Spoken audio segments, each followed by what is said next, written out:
Good evening. आज physics में एक अच्छा टॉपिक है, वो है ग्रेविटेशनल चैप्टर से 11th क्लास में। वो है kinetic energy of satellite, potential energy of satellite, total energy of satellite. कोई सैटेलाइट है किसी प्लैनेट के अराउंड रिवॉल्व करता है तो उसकी टोटल एनर्जी क्या होगी। तो टोटल एनर्जी के लिए आपको पहले उसकी काइनेटिक एनर्जी लाना पड़ेगा, पोटेंशियल एनर्जी, और फिर दोनों का प्लस कर देंगे तो टोटल एनर्जी हो जाएगी। तो हम टोटल पोटेंशियल एनर्जी का डिराइवेशन हमने पहले बताया है, प्लेलिस्ट में आप जाके देख सकते हो। आवाज़ और इसके ऑर्बिटल स्पीड का फार्मूला आप डिराइव कर चुके हैं इसके पहले, वो भी आप प्लेलिस्ट में जाके देख सकते हैं। और उन्हीं के हेल्प से आज हम टोटल एनर्जी लाएंगे। तो यानी टोटल एनर्जी ऑफ सैटेलाइट, उसी को बाइंडिंग एनर्जी भी बोलते हैं, यानी टोटल एनर्जी ऑफ सैटेलाइट। ये यहाँ पर हम ले लेते हैं, ये है क्या, अर्थ। क्या है ये, अर्थ।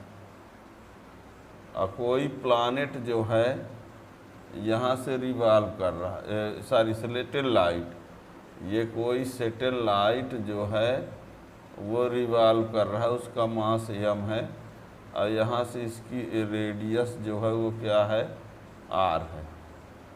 ठीक है, अर्थ का जो मास है वो कितना है, m है। ठीक, अर्थ है जिसका मास m है, और उसके अराउंड r रेडियस के ऑर्बिट में कोई सैटेलाइट रिवॉल्व कर रहा है। ठीक है, इसकी हमको टोटल एनर्जी चाहिए। तो सबसे पहले तो हम ये बता दें कि ये इस सैटेलाइट का ऑर्बिटल स्पीड क्या होगा, सैटेलाइट का ऑर्बिटल स्पीड। तो सबसे पहले हम क्या करते हैं, सैटेलाइट का ऑर्बिटल स्पीड कितना होता है, कैसे लाया जाता है, ये सब आप प्लेलिस्ट में जाके आप देख सकते हो।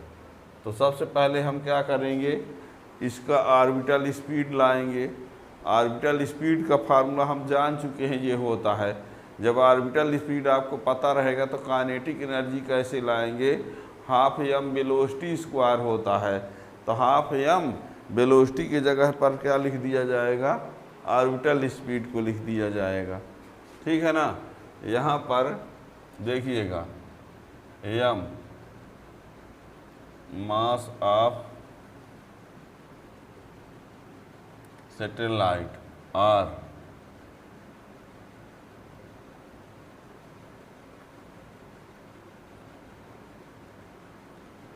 सर्कुलर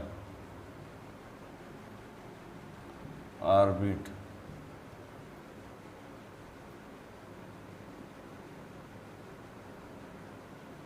अर्थ।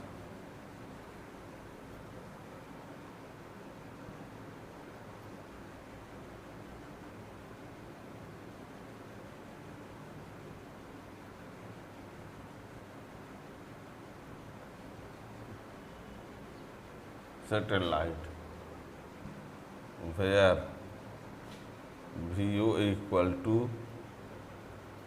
GM/r। ऑर्बिटल स्पीड का ये फार्मूला होता है। ये ऑर्बिटल स्पीड का फार्मूला हमने बताया ना, प्ले लिस्ट में आपको जाके डिटेल में जान सकते हैं। वैसे ये आता कैसे है, सेंट्रीपेटल फोर्स और ग्रेविटेशनल फोर्स को इक्वल कर दिया जाए तो ये आ जाएगा। ठीक है ना। पर अब इसका हमने प्ले लिस्ट में इसका वीडियो पहले से रखा हुआ है, आप ऑर्बिटल स्पीड का एक फार्मूला आप डिराइव करके उसमें दिया है, आप देख सकते हो।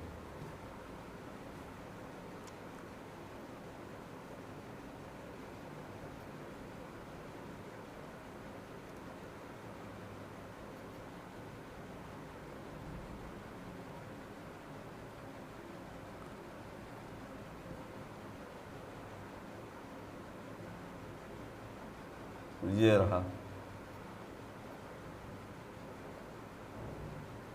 अभी नॉट की वैल्यू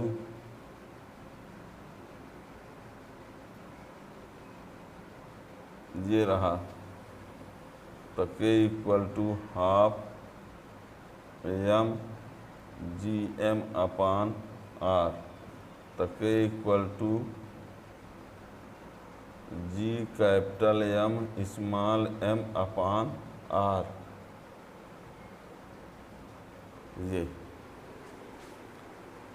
ये orbital speed of satellite where V O equal to G M upon R. Now kinetic energy of satellite लाएंगे तो K equal to half M velocity square होता है। अब वेलोसिटी की ये वाली वैल्यू रख दिया हमने, और ये स्क्वायर लगाया तो रूट हट गया, तो जी एम एम अपान 2r हो गया, के की वैल्यू आ गया। ठीक है, तो ये हो गया kinetic energy. And potential energy क्या होता है? पोटेंशियल एनर्जी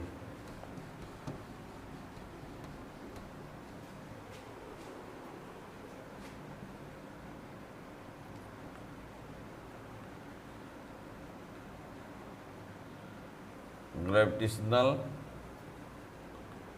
पोटेंशियल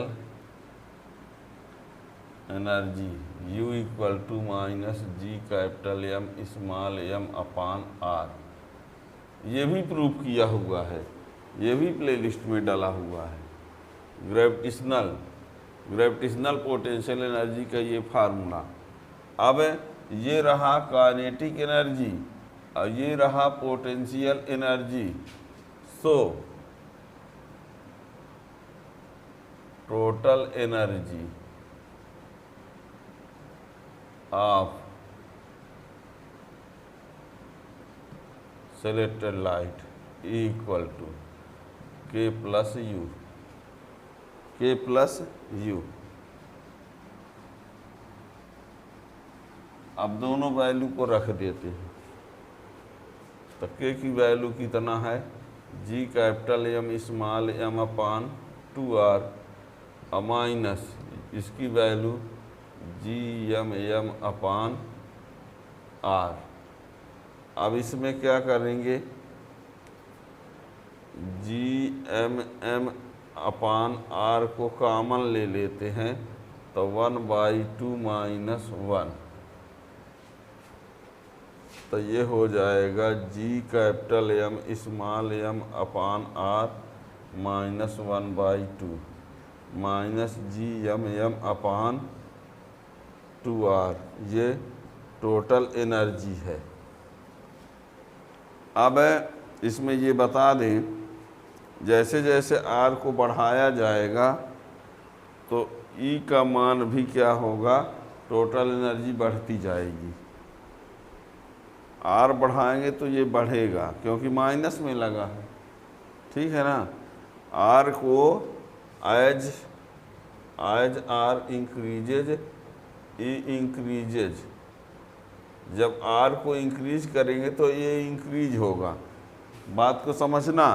कहोगे कि E को r को इंक्रीज करेंगे तो ये डिक्रीज ना होना चाहिए, डिक्रीज नहीं हो, यहाँ माइनस लगा है। इसलिए आप ये समझिए कि r को इंक्रीज करेंगे तो टोटल एनर्जी क्या होगी? इंक्रीज होगी। आप ये भी जान लो, U भी क्या होता है? इंक्रीज होता है, और K जो है वो क्या होता है? डिक्रीज होता है।